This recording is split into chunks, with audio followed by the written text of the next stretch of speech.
Assalamualaikum warahmatullahi wabarakatuh. Saya Helna Triana dari kampus STIS Sutatmaja Subang.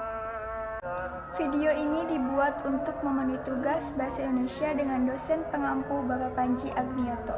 Di sini saya akan memaparkan mengenai mind map dari 10 jurnal bidang manajemen sumber daya manusia yang telah saya pilih.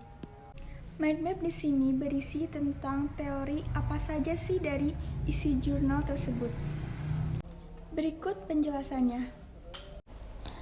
Oke, dengan saya Helna Hasiana, di sini saya akan menyebutkan NIM saya terlebih dahulu, yaitu 02111900028. Oke, lanjut kita mulai ke pembahasan ya.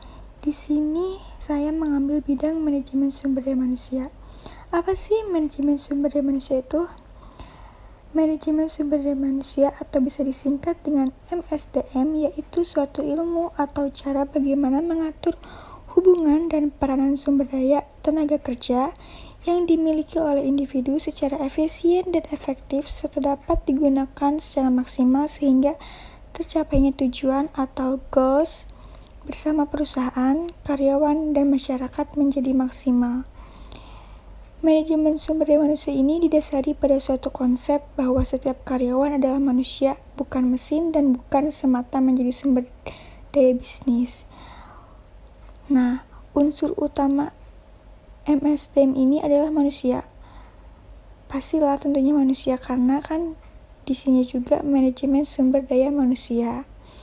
Nah, manajemen sumber daya manusia juga menyangkut desain dan implementasi sistem perencanaan, penyusunan karyawan, pengembangan karyawan, pengelolaan karir, evaluasi kinerja, kompensasi karyawan, dan hubungan ketenagakerjaan yang baik.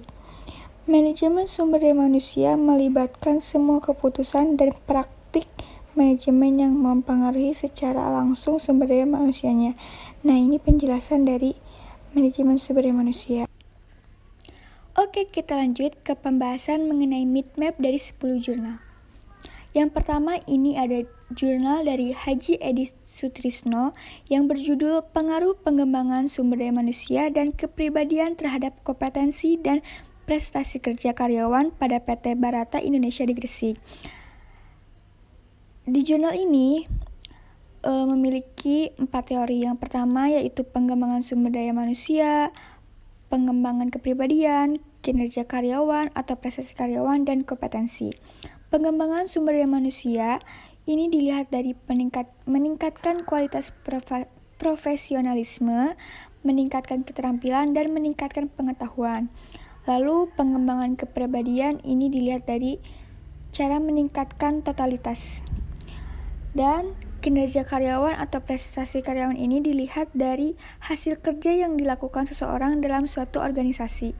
Dan terakhir, kompetensi ini dilihat dari keterampilan, sikap, dan apresiasi.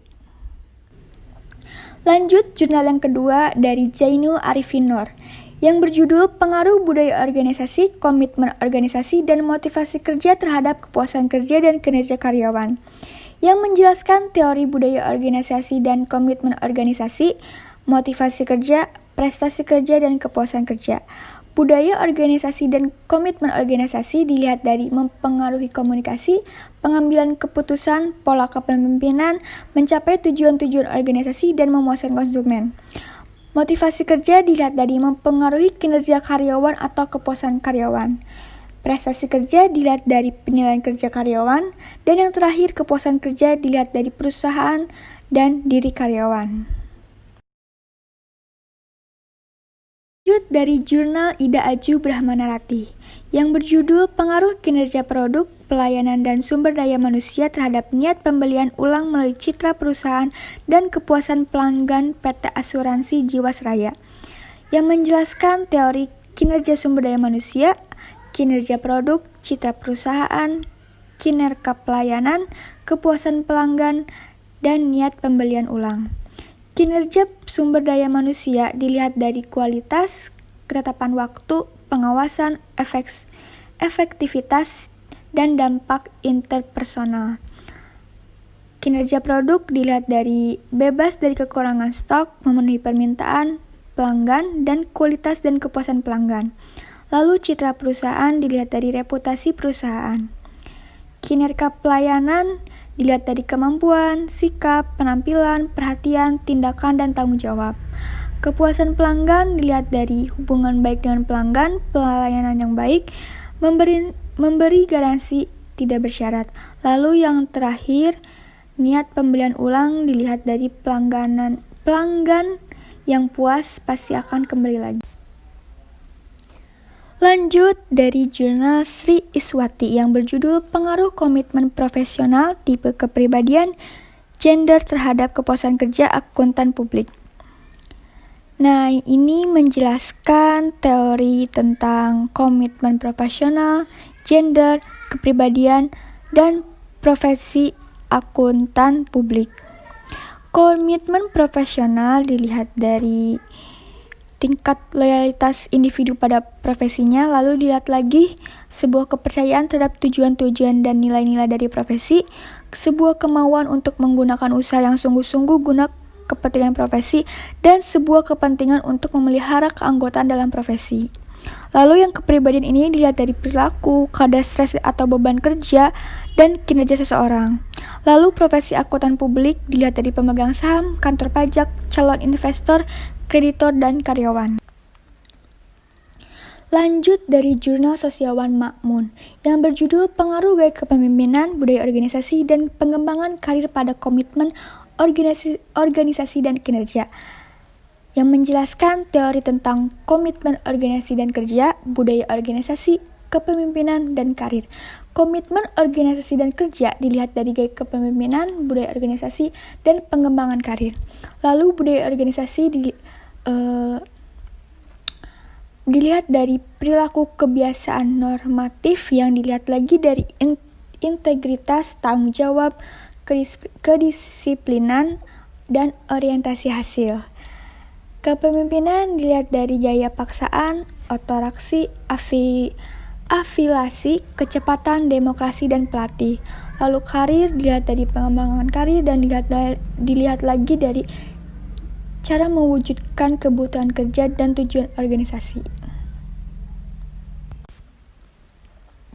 Lanjut dari jurnal Edi Yunus yang berjudul Pengaruh Kompetensi Sumber Daya Manusia terhadap Kinerja Pegawai KPPBC Tipe Madya Pabean Tanjung Perak Surabaya, yang menjelaskan teori kerjasama kelompok, kemampuan berorganisasi, kepemimpinan, dan kinerja pegawai.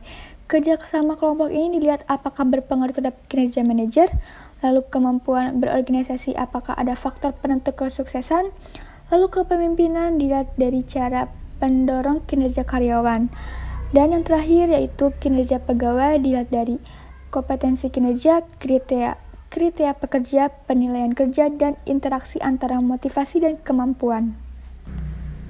Lanjut dari jurnal Hariman Bond yang berjudul Pengaruh Perspektif dan Jenis Ukuran dalam Balance Scorecard terhadap Evaluasi Kinerja, yang menjelaskan teori evaluasi kinerja, alat kinerja manajemen, dan penelitian.